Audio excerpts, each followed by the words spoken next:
పూరా లోకల్. దేశంలో కరోనా విస్తరిస్తోంది. రోజురోజుకు కేసుల సంఖ్య పెరుగుతోంది.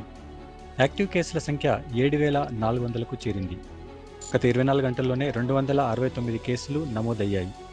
9 మంది మరణించారని కేంద్ర ఆరోగ్య శాఖ వెల్లడించింది. కర్ణాటకలో అత్యధికంగా ఒక్కరోజులోనే 132 కేసులు నమోదయ్యాయి.